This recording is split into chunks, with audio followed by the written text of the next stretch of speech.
I will launch right into the review. And yes, I'm going to go off a script. And you'll see why in a minute. There's just no way. No, you've already seen why, obviously. I can't follow a train of thought. This video would wind up rambling for 2 hours and I'd miss half the points I wanted to cover. I kind of broke these down into 10 pros and cons. And I'll start with the single action, the issue of single action, which is a big con for me, despite the fact that I buy them. I want a gun that'll go bang when I pull the trigger. Cowboy action, meaning you need to cock the hammer every time you fire, does result in a little more care taken with each shot, but it's also potentially problematic. If I ever need the gun, the extra moment it takes to make ready is a concern.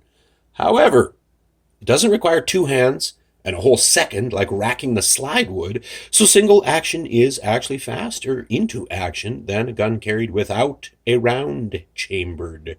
Ahem, you know who you are, my brother. Quick draw from concealment. Despite its small size, this is a pro. The oversized rubber grips on the Black Widow make this firearm extremely practical to retrieve without compromising concealability.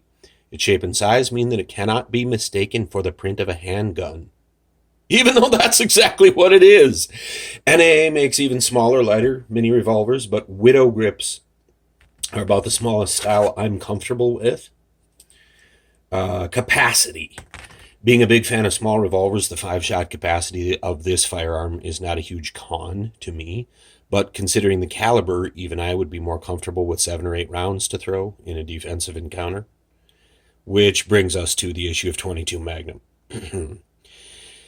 Yeah, this is what puts me in the category of potentially carrying a girl's gun. I go round and round with myself on this. I've tested 22 Magnum ammunition from this little gun. I've posted videos with some of the results.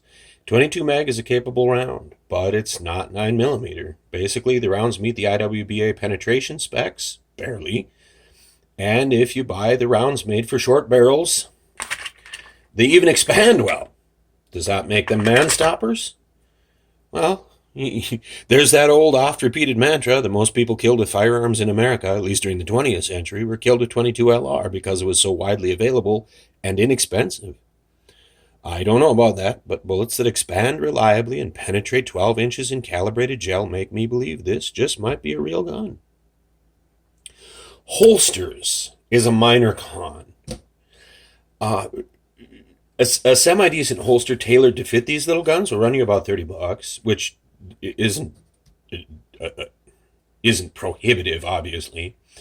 You can find a number of styles on eBay. They're also available from North American Arms' website. They sell them directly, the holsters. The guns are popular enough that custom holsters are widely available, meaning you can spend as much as you like. However, if you're an absolute skinflint like me, you can buy a $7 nylon holster designed for a different gun and modify it with upholstery needle and thread or a small hardware kit. Notice the little nut right there and the belt clip, obviously borrowed from another holster. The durability of the mechanism. This is kind of my biggest worry. These tiny little parts on the American Arms, especially internally, the little stuff you can't see unless you know, disassemble it. I put about 300 rounds through this gun over the last 2 years, and once or twice while showing the unloaded gun, it has also been dry fired, which you're not supposed to do with these, because it can damage. I think it can damage the hammer. They say it can damage the cylinder. I'm not sure. Apparently, the hammer is made out of a harder steel than the cylinder is.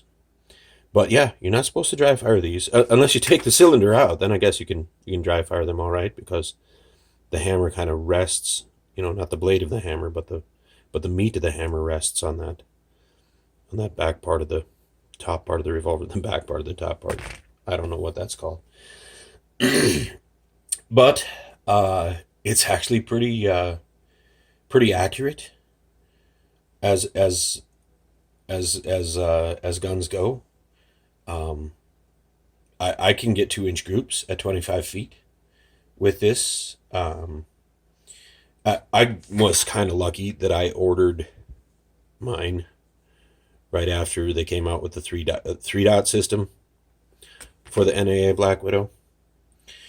But the gun does shoot high at 25 feet. You'll see that in a lot of my target shooting videos, especially with the high velocity defensive ammunition. This shoots pretty high.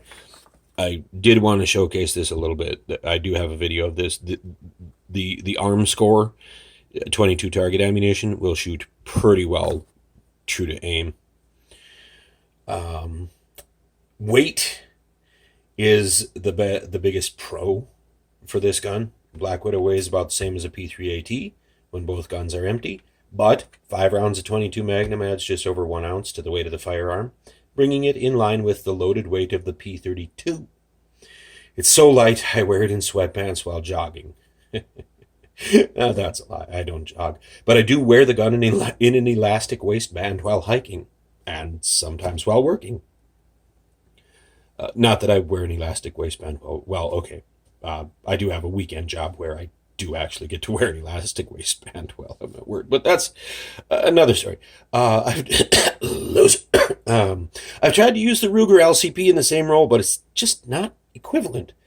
Part of that is the way the design of a revolver keeps the weight of the gun relatively far forward so that it sits securely below the belt line when carried in IWB or OWB holsters. Part of that is also the fact that it's under 10 ounces loaded. It's just a sweet, sweet firearm.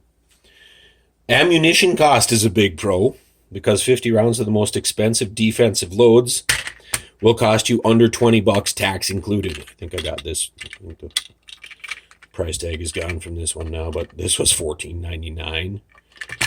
You can probably find it for less. I live in the boonies where any kind of ammunition is at a premium. Guns are crazy expensive out here at the local gun shops. There's plenty of gun shops. I mean, there's adequate competition. I don't know why it's all prices are through the sky. Part of it's probably Minnesota, People's Republic.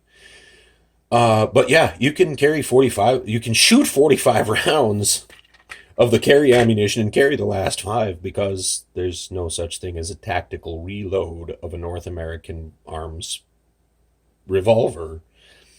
Speaking of which, loading. Loading is the biggest con, as it requires complete field stripping to accomplish. For those of you considering this gun, or a similar one, I'll make a part 2 of this video as an instructional guide to loading a North American Arms revolver. Thanks, folks. Geographies are out.